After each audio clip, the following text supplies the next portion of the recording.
Hello everyone, welcome to my tutorial. In this tutorial, I'll be talking about data types and variables. So let's get started. Now, if I write int, let's call it Sandeep. Now, what this means is Sandeep is the variable and int is the data type.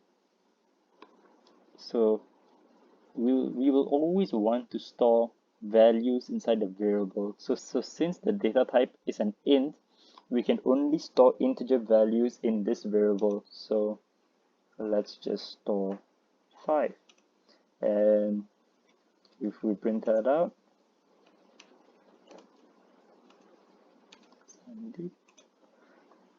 this will produce 5, which is good. But let's say we don't just want to print integer values. Let's say we want to print decimal values. So for that, we will have to use double. So let's call double and let's call variable as cool.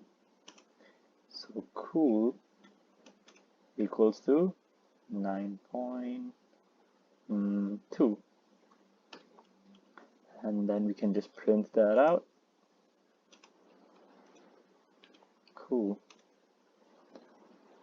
And this will print out 9.2, which is perfect.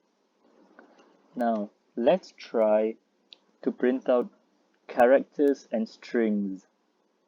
So to print out characters, instead of putting double, we can just put car and put it as A.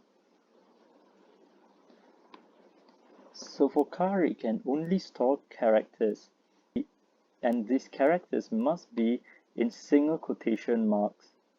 If we put it in double quotation marks, there will be an error. And if we print that out, we can see A is printed out.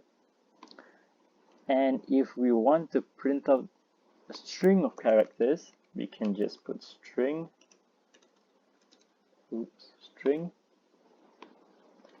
and string must be written in double quotation marks.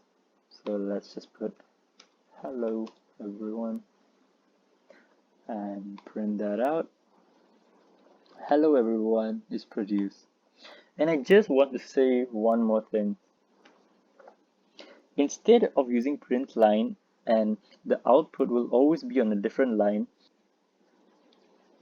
we can print two different things which can be on the same line.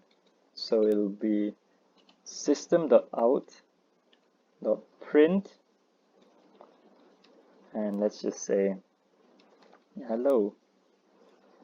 And since we wanted to print on the same line, we have to add another system.out.print, and let's just call it everyone. But we also want a space in between hello and everyone. So what we do, we just add a space here and print it out. We can see hello everyone is printed on the same line. That's it for this tutorial. Thank you for watching.